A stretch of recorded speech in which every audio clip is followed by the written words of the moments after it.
On parle du jeune public à présent. Oui, voilà, du jeune public, puisque le cinéma Les Yeux d'Elsa à Saint-Cyr-l'École organise depuis aujourd'hui, ça a démarré aujourd'hui jusqu'au 16 juin, donc un festival jeune public. Mais alors, de quoi s'agit-il ?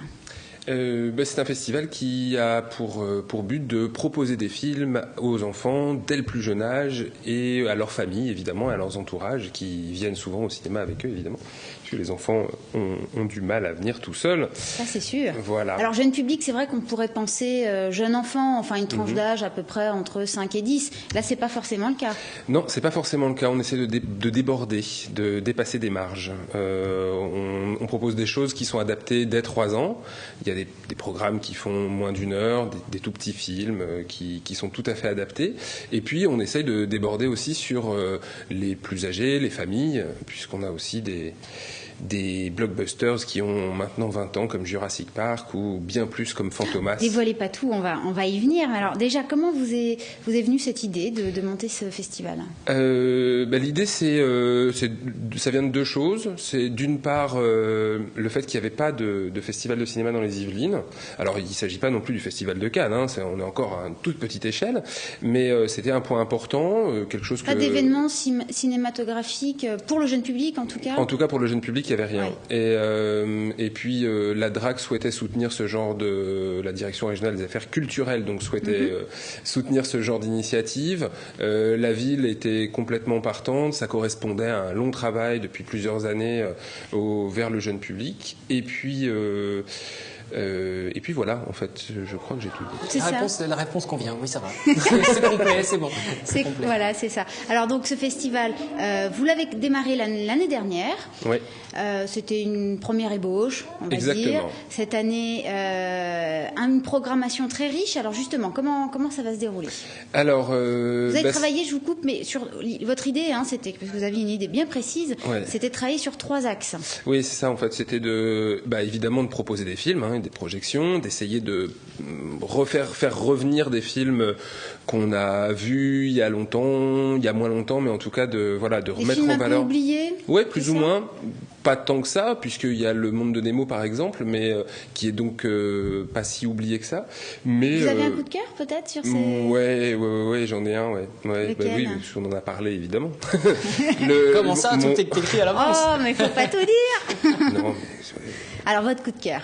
Mon coup de cœur, c'est Le Géant de Fer. Je veux le réentendre. Voilà, mon coup de cœur, c'est Le Géant de Fer. C'est un film de Brad Bird qui a aussi réalisé Les Indestructibles, Mission Impossible et ce genre de choses. Et qui, son tout premier film, c'était un dessin animé qui est l'adaptation d'un roman américain qui a un grand succès aux États-Unis, complètement inconnu en France évidemment, et qui raconte l'histoire de l'amitié entre un jeune garçon et un robot qui arrive de l'espace d'on ne sait où, et dont on va se rendre compte qui est tout à fait amical en tout cas avec cet enfant, mais dont on se rend compte qu'il est conçu comme pour être une arme. Alors pour ceux qui ça ne dit rien du tout, par exemple, on va regarder la bande-annonce. Exactement.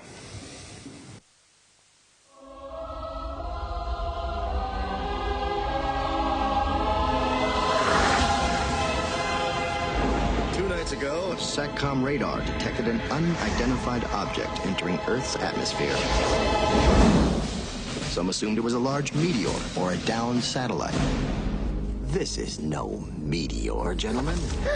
This is something much more dangerous.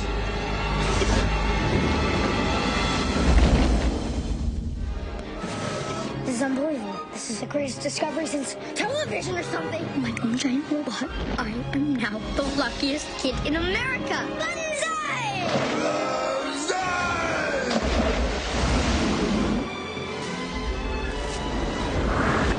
Now, Dent Mansley, I work for the government.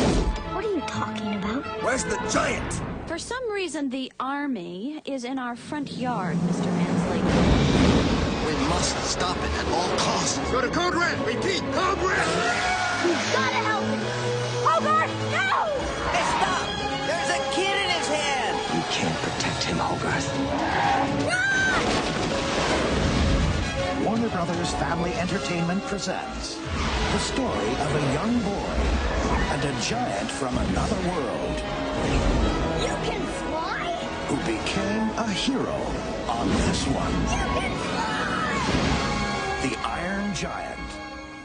Alors Bertrand, là, ce géant de fer, c'est un film en version sous-titrée, originale version sous-titrée? Alors la bande-annonce est en version originale sous-titrée, le film est en version française. Celui qu'on a, il est en version française. C'est beaucoup plus adapté à tous les publics, tous oui, les enfants. Oui, complètement. Il y a des enfants qui l'ont vu aujourd'hui, qui avaient 5 ans, et qui ont adoré, qui sont sortis en sautant dans tous les sens. Oui, parce qu'on rappelle, ça a démarré aujourd'hui. Ça a démarré aujourd'hui, ouais. Quel petit retour vous pouvez nous faire justement de cette première après-midi? Les enfants étaient vraiment heureux en sortant. L'important pour nous, c'était aussi, pour cette ouverture, de mettre en valeur le travail qu'on a fait avec un groupe d'enfants d'un centre de loisirs, le centre de loisirs Romain Roland, qui sont venus pendant toute l'année voir des films avec nous, en discuter avec nous, faire des ateliers, des réalisations. C'est justement un autre axe de cette programmation. C'est une des choses importantes. C'est mettre en lumière le travail scolaire qui est effectué dans la ville. Alors, c'est de là que vient le festival. L'idée était de mettre en valeur le travail qui est fait dans la ville depuis des années.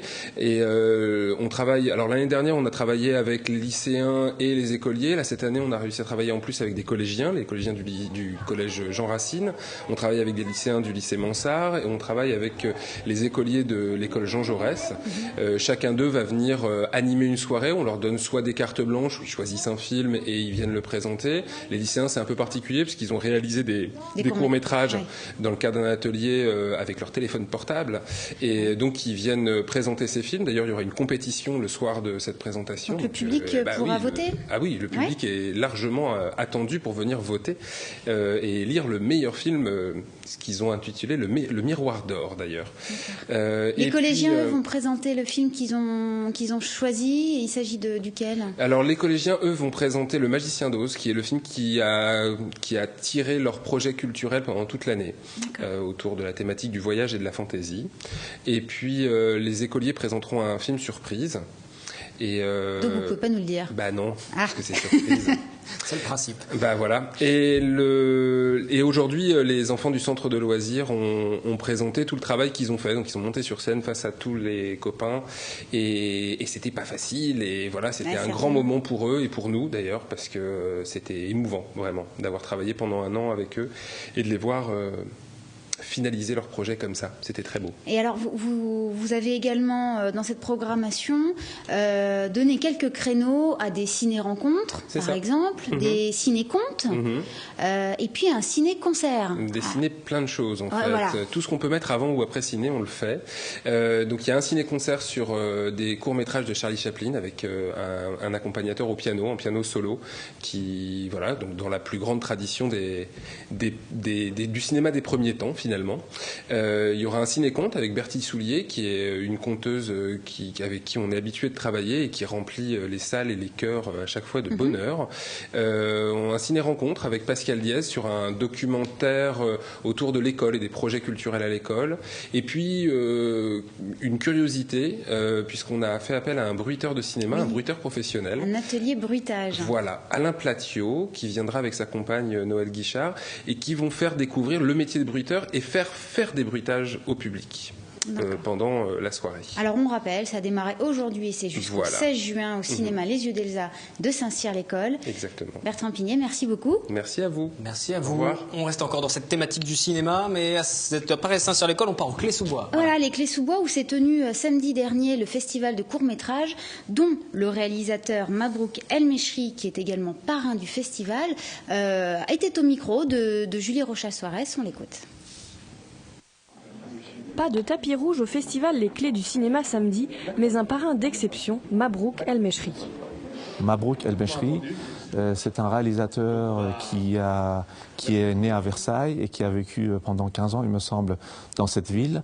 Et donc naturellement, on a pensé à Mabrouk, quelqu'un qui connaît bien la ville, qui connaît les jeunes, et c'est quelqu'un qui est reconnu et renommé dans la région. Et c'est d'ailleurs aux Clés-sous-Bois que Mabrouk El Mechri a tourné ses premiers courts-métrages à la fin des années 90. Le court-métrage est un laboratoire, c'est souvent considéré comme l'antichambre du long-métrage, mais je pense que ça a sa spécificité. C'est un sprint, alors qu'un long-métrage est un marathon. Donc c'est pas la même préparation, on tourne généralement très très vite, avec peu de moyens et avec beaucoup d'énergie. Le Clécien est aujourd'hui mondialement réputé pour avoir dirigé dans ses films Jean-Claude Van Damme ou encore Bruce Willis, et aussi pour la réalisation de la série Maison Close, diffusée sur Canal+. Fort de son expérience, il était président du jury lors de cet après-midi de projection, avec une vingtaine de films en compétition. D'avoir un retour sur notre travail, c'est aussi pour ça qu'on fait les festivals, qu'on va dans les festivals. Et donc voilà, ce sera un plaisir d'avoir son avis. Pour cette deuxième édition, le prix du meilleur court-métrage a été attribué à Bad Boys 2 de Daniel Brunet. Ici Fisher et Tommy, on se dirige vers Rodeo Drive. Une poursuite, ça faisait longtemps. L'événement gratuit, ponctué de rencontres entre le grand public et les réalisateurs, a attiré près de 150 amateurs. Près de la bibliothèque, t'es sûr? Oui, oui.